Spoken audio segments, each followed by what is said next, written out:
Hello everyone, welcome to Advait education. तो चलो देखो, यहाँ पर आज बुलेट पॉइंट में हम लोग कॉन्सेप्ट नंबर 8 पढ़ेंगे और इसमें आज थोड़ा सा समझेंगे कि constant V by F controlled method क्या होता है। स्पीड कंट्रोल करने के लिए इसका यूज करते हैं हम लोग। तो ये क्या होता है, यहाँ से थ्योरेटिकल छोटा छोटा क्वेश्चन आता है। ठीक है, तो हम लोग शॉर्ट में जल्दी से इसको समझते हैं। तो देखो यहाँ पर constant V by F control method, यानी इस मेथड में हम लोग वी बाई एफ को क्या रखेंगे, वोल्टेज बाई फ्रीक्वेंसी। ये क्या होगा, कांस्टेंट होगा। तो वोल्टेज बाई फ्रीक्वेंसी का रेशियो कांस्टेंट है। इसका मतलब ये हो सकता है कि यहां पर वोल्टेज भी वेरिएबल हो, वोल्टेज भी वेरिएबल और फ्रीक्वेंसी भी वेरिएबल, वोल्टेज भी वेरिएबल और फ्रीक्वेंसी भी वेरिएबल, ताकि इन दोनों का रेशियो क्या रहे, कांस्टेंट रहे। यानी वोल्टेज और फ्रीक्वेंसी कुछ इस तरह से वेरी करे कि दोनों का रेशियो क्या मिले, हमें कांस्टेंट मिले। तो यहां पर voltage variable, frequency variable such that V by F remain constant. अब देखो ध्यान दो, एक क्वेश्चन अराइज होगा यहां पर कि वोल्टेज भी वेरिएबल है, फ्रीक्वेंसी भी वेरिएबल है। यानी वोल्टेज भी बढ़ सकता है, फ्रीक्वेंसी भी बढ़ सकता है, वोल्टेज भी घट सकता है, फ्रीक्वेंसी भी घट सकता है। तो ऐसा नहीं होता है यहां पर, क्योंकि इस ग्राफ के हेल्प से हम लोग समझेंगे। देखो, ये है ग्राफ वोल्टेज और फ्रीक्वेंसी के बीच में। ये यहां पर है रेटेड वोल्टेज और यहां पर है रेटेड फ्रीक्वेंसी। ठीक है, तो देखो ध्यान से यहां पर कि फ्रीक्वेंसी रेटेड फ्रीक्वेंसी से अगर ज्यादा किए हम लोग तो वोल्टेज रेटेड वोल्टेज से ज्यादा नहीं होगा, वोल्टेज क्या हो जाएगा, कांस्टेंट हो जाएगा। यानी अगर हमें वोल्टेज वेरिएबल चाहिए तो वोल्टेज को रेटेड वोल्टेज से क्या करना होगा, हमें कम करना पड़ेगा। इस रीजन में वोल्टेज क्या होगा, हमारा वेरिएबल होगा। ठीक है, रेटेड वोल्टेज से ज्यादा वोल्टेज हम लोग करते नहीं है, रेटेड वोल्टेज से ज्यादा वोल्टेज नहीं। ठीक है, तो एक चीज यहां पर ध्यान रखना कि इस मेथड में जो हम लोग वोल्टेज रखते हैं ना, रेटेड वोल्टेज से कम, और जो फ्रीक्वेंसी रखेंगे रेटेड फ्रीक्वेंसी से कम। और जब वोल्टेज रेटेड वोल्टेज से कम, फ्रीक्वेंसी रेटेड फ्रीक्वेंसी से कम, तो यहां पर स्लोप यानी वी बाई एफ क्या मिलेगा, कांस्टेंट मिलेगा। यानी इस मेथड में सिंपली अगर कहा जाए तो वोल्टेज को हम लोग घटा रहे हैं, फ्रीक्वेंसी को भी घटा रहे हैं, but V by F ratio क्या रख रहे हैं हम लोग, वी बाई एफ रेशियो क्या रख रहे हैं हम लोग, constant. V by F ratio क्या है हमारा, कांस्टेंट। ठीक है, बात समझ में आया। अब चलो देखो यहां पर कुछ और चीजें एक दो समझते हैं। यहां पर जैसे in case of constant V by F method, induction motor में टॉर्क का इक्वेशन आप जानते हो, उसी के हेल्प से मैं यहां पर लिखूंगा। ठीक है, स्टार्टिंग टॉर्क जो होता है ना, ये डायरेक्टली प्रोपोर्शनल होता है। स्टार्टिंग टॉर्क डायरेक्टली प्रोपोर्शनल होता है वी बाई एफ का स्क्वायर इंटू 1 बाई एफ। ठीक है, वी बाई एफ को कांस्टेंट रख रहे हैं। वी बाई एफ क्या है, कांस्टेंट। तो वी बाई एफ अगर ये कांस्टेंट हो जाए तो स्टार्टिंग टॉर्क क्या आएगा, इनवर्सली प्रोपोर्शनल टू फ्रीक्वेंसी। और वी बाई एफ कांस्टेंट का मतलब कि फ्रीक्वेंसी को आप कम कर रहे हो, फ्रीक्वेंसी कम करोगे तो स्टार्टिंग टॉर्क क्या होगा, हमारा बढ़ेगा। ठीक है, अनदर वन है मैक्सिमम टॉर्क। मैक्सिमम टॉर्क क्या होता है, तो मैक्सिमम टॉर्क जो होता है ये होता है वी बाई एफ का square. V by F constant है तो मैक्सिमम टॉर्क भी क्या चला आएगा, हमारा कांस्टेंट चला आएगा। मैक्सिमम टॉर्क भी क्या चला आएगा, कांस्टेंट आ जाएगा। Slip at which maximum torque occur, जानते हैं ना, स्लिप जहां पे मैक्सिमम टॉर्क मिलता है, एस एम कितना होता है, R two dash by X two dash. X two dash में एक फ्रीक्वेंसी है। ठीक है, तो slip at which maximum torque occur, S M is direct inversely proportional to frequency. Frequency को यहां पर क्या कर रहे हैं हम लोग, कम कर रहे हैं, तो एस एम का वैल्यू क्या होगा, हमारा बढ़ना चाहिए, एस एम बढ़ना चाहिए। Synchronous speed 120 F by P, ये डायरेक्टली प्रोपोर्शनल होता है फ्रीक्वेंसी क्या, यानी फ्रीक्वेंसी कम कर रहे हैं तो एनएस का वैल्यू कम होना चाहिए।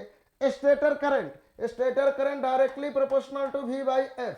स्टेटर करंट क्या होता है हमारा, directly proportional to V by F का, यहाँ पर V by F directly proportional to V by F. तो देखो यहां पर वी बाई एफ कॉन्स्टेंट है तो स्टेटर करंट क्या होगा, यहां पर कांस्टेंट होगा। स्टेटर करंट क्या होगा, कांस्टेंट होगा। बहुत बार पूछा जाता है कि जो मैक्सिमम एयर गैप में फ्लक्स है 5m, तो मैक्सिमम एयर गैप फ्लक्स भी directly proportional V by F होता है। तो ये मैक्सिमम एयर गैप का फ्लक्स भी इस मेथड में हम लोग क्या कहेंगे कि कांस्टेंट होता है। तो पहला तो ये वाला याद रखना कि constant V by F method में ये सारा चीजें हमें देखने को मिलता है, ये सब कुछ मिलेगा constant V by F method. ठीक है, यहां तक क्लियर है। अब इसके हेल्प से अगर हम लोग अलग अलग वोल्टेज और फ्रीक्वेंसी पर टॉर्क स्लिप कैरेक्टरिस्टिक बनाए तो टॉर्क स्लिप कैरेक्टरिस्टिक हमारा कैसा मिलेगा बताओ ये आप लोग। देखो यहां पर जैसे टॉर्क स्लिप कैरेक्टरिस्टिक हम लोग बना रहे हैं, सबसे पहले वोल्टेज V1 रेटेड वोल्टेज मान लो और रेटेड फ्रीक्वेंसी F1 पर टॉर्क स्लिप कैरेक्टरिस्टिक कुछ हमारा इस तरह का आया, मान लिए ए है, यहां पर स्टार्टिंग टॉर्क है TS1 और इसके कॉरस्पॉन्डिंग यहां पर हमें सिंक्रोनस स्पीड कितना मिल गया, ए मिल गया NS1। ठीक है, ये है हमारा लोड टॉर्क, ये है हमारा load torque. Stable operating point के corresponding speed, this one is the stable operating point, इसके कॉरस्पॉन्डिंग का स्पीड हम लोग मान लेते हैं ये है N1। ठीक है, अब थोड़ा सा वोल्टेज थोड़ा सा फ्रीक्वेंसी घटा दिए, यानी अब वोल्टेज कर दिए V2 और फ्रीक्वेंसी कर दिए F2, थोड़ा सा घटा दिए। तो जैसे ही वोल्टेज फ्रीक्वेंसी को घटाएंगे बाकी रेशियो सेम रख रहे हैं, रेशियो क्या रख रहे हैं हम लोग, सेम रख रहे हैं, V बाई एफ कॉन्स्टेंट है। तब स्टार्टिंग टॉर्क क्या देख रहे थे, हमारा स्टार्टिंग टॉर्क बढ़ गया था लेकिन मैक्सिमम टॉर्क तो सेम है, मैक्सिमम टॉर्क सेम है। ए वाला जो लाइन है this one is the line of maximum torque, ये मैक्सिमम टॉर्क का लाइन है। ठीक है, अब देखो यहां पर इस पहले वाले ग्राफ में यहां पर मैक्सिमम टॉर्क मिल रहा था SM1 पर। अब अगर वोल्टेज और फ्रीक्वेंसी घटा देंगे तो क्या होगा, SM का वैल्यू थोड़ा सा बढ़ जाएगा। SM का वैल्यू किधर बढ़ता है, इस डायरेक्शन में बढ़ता है, तो इसके कॉरस्पॉन्डिंग जो SM मिलेगा ये कितना मिलने लगेगा, SM2।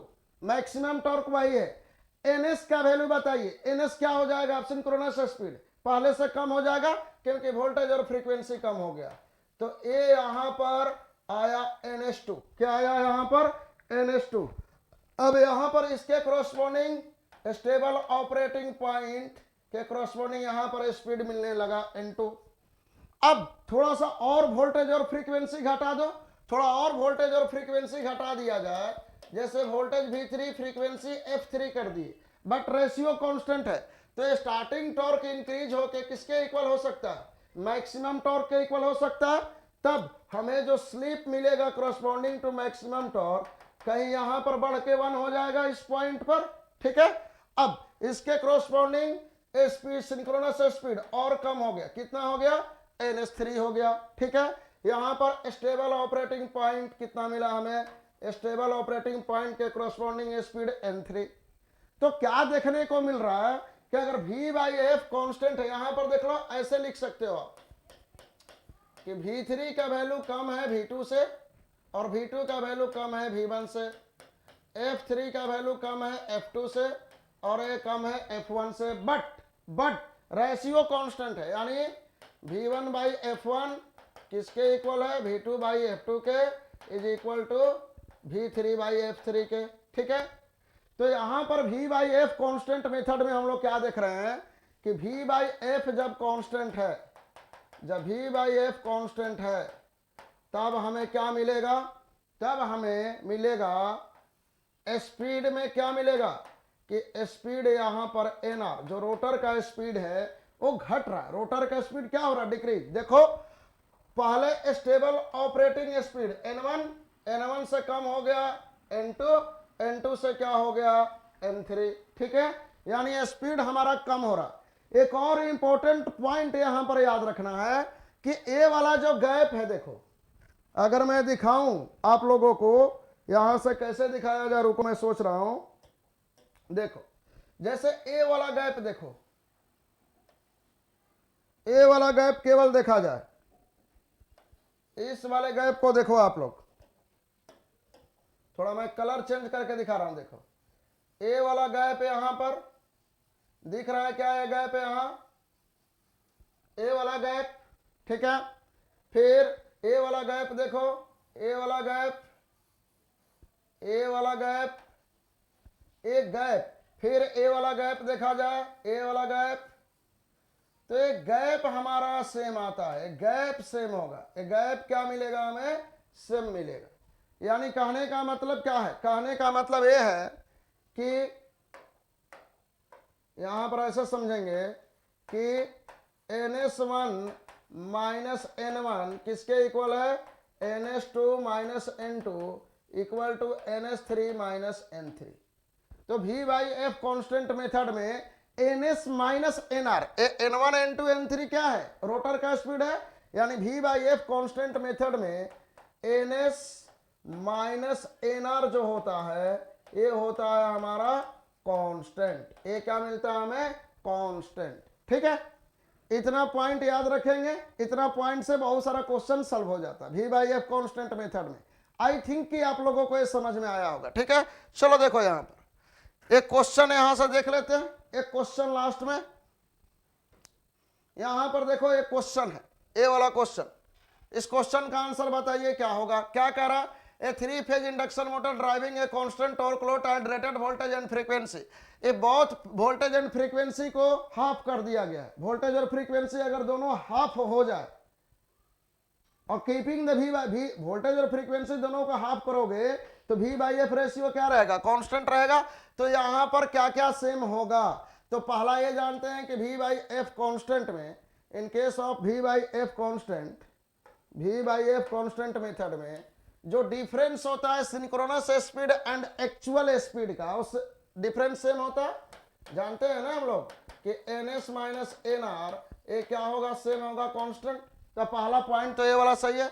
एयर गैप फ्लक्स जानते हैं हम लोग V बाई एफ कॉन्स्टेंट में एयर गैप फ्लक्स हमारा कांस्टेंट होता और स्टेटर करंट भी सेम होता, पर यूनिट स्लिप सेम नहीं होगा, लेकिन 1 2 3 ए तो सही रहेगा, यानी option B is correct, option B is correct. ठीक है, यही होगा।